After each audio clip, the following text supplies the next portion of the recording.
we are very lucky. We have Vicki Sjardin, who is a client from Unilever, to talk to you today. Vicki's been with Unilever, is a Unilever lifer, and has been hugely involved in leading Dove, and in particular the Self-Esteem Fund and a lot of the activation work that Dove is doing around the world.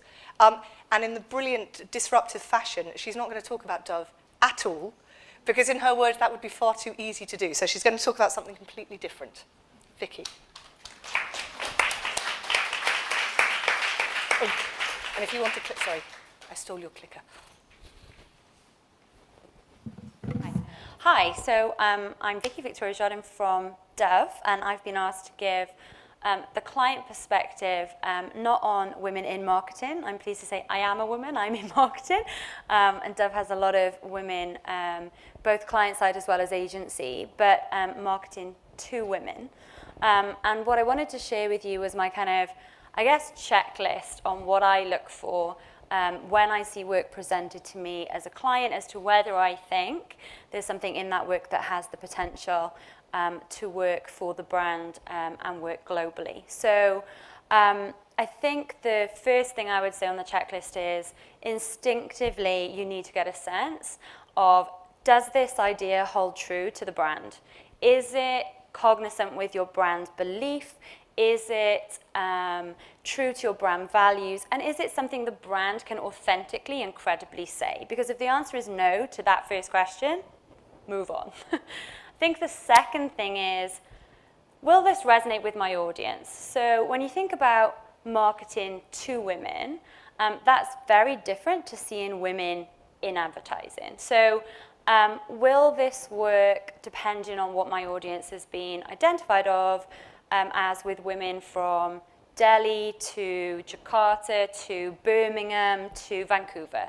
Does this have the creative simplicity and the universal appeal that will resonate with a woman, whoever she may be in terms of socioeconomic group, geography, age, disposition? She may be a Daily Mail reader and The Economist. Women are not stereotypes. As a woman myself, I know I would hope that there's more to me than being fitted into a very narrow box. And I think when we consider women as our audience, we need to, as I think you'll hear all of the panels say, recognize that women are complicated. The other piece on that is, will this pass the glass of wine test? So can you imagine finishing a day with whatever you're doing and have someone be prepared to talk about this with their girlfriends and say, did you see that really cool thing? Did you see the Getty Images collection? Did you see this girl can? Did you see whatever it may be? Is it engaging enough? So that for me would be the second thing. I think the third thing would be, does the idea have potential to go more broadly and more deeply past just an execution? Because you can fall in love with a visual or a asset, but does it have campaignability? Is there a sense of scale that will take it either across time, across geography, or can you drill down into something that in a film may be reduced to a creative hook? Because in a 3-minute film, let's be honest, you're taking metaphors and you're simplifying them, right? But can you then take that into different content places, and can you talk more broadly or more in depth about an idea or a campaign? I think the fourth thing is execution and craftsmanship. So if you think about some of the great examples of work that appeals to you guys, a very simple idea, extremely well executed, can be amazing. If you think of some of the best work from Nike, whether that's for men or for women, their sense of craftsmanship and execution is amazing. We were talking earlier about This Girl Can, and what I love about the film is where it says, sweating like a pig, feeling like a fox. That sense of what will be the most appropriate image and feeling and copy for British women, that was the target, for that to resonate so hugely powerfully with, is a myriad of things, but you've got to get it absolutely perfect. So it's the soundtrack, it's the camera angles, it's the copy, it's If you're casting, what are the women wearing, etc. And I think that for me would be the fourth point. So what I want to share with you now is an example of work which I think is a fantastic example of marketing to women, but there's no women in it. So I'll play it and then let's have a chat. What do you think? I love it. Against my checklist, I love it. I'll tell you why.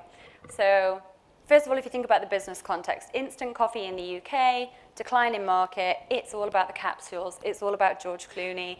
The business challenge is how do you be a relevant brand and how do you regain leadership in a ethical coffee space, right? So Kenko has a track record of that, which takes me on to the second point. Is that something that Kenko can authentically, incredibly do? Is it true to who they are as a brand? Is it true to their values? Well, yes.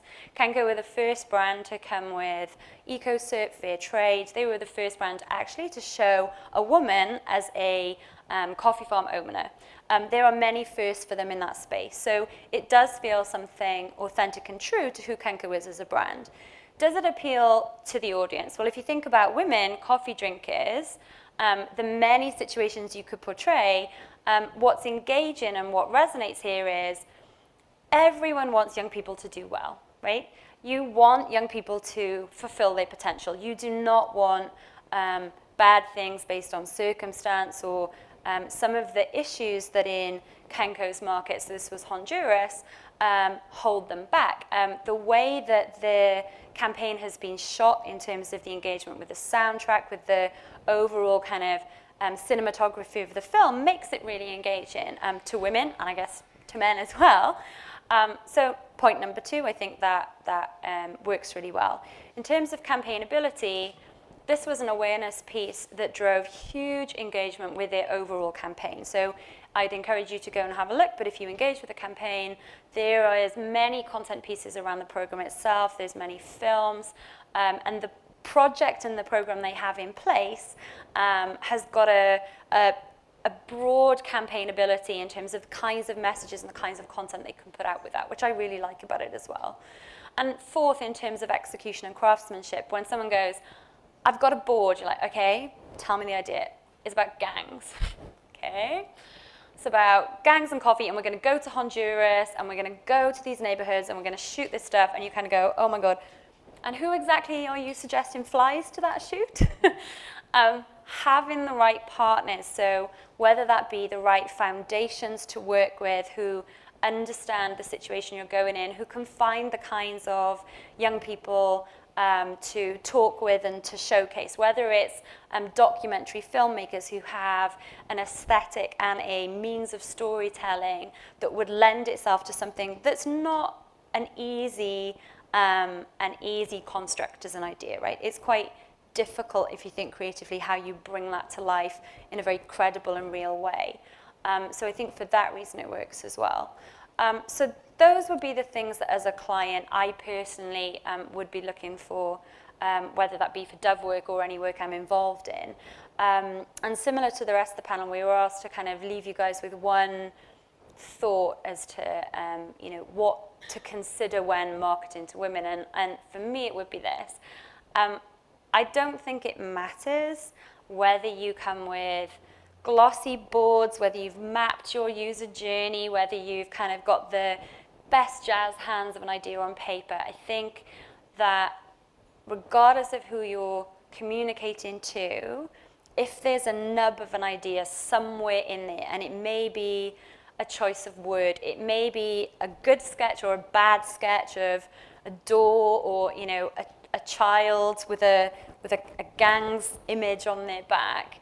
If you as a creative person or as a client can see something somewhere in there as an idea, I think the trick is to let that breathe and try and bring that to life, and of course make sure it's hitting against that checklist and it's delivering back to your business issue or job to be done. But if you see gold somewhere, dig like hell and do not let it go, because as with mining, to use a metaphor, you have to shovel a whole load of coal should you wish to find a little tiny speck of gold or a little tiny jewel. It's really, really hard to do, but when you see it, grab it, because if you can polish it and you can bring it to the public, then I think you've got something really great there. So that's all for me. Thank you.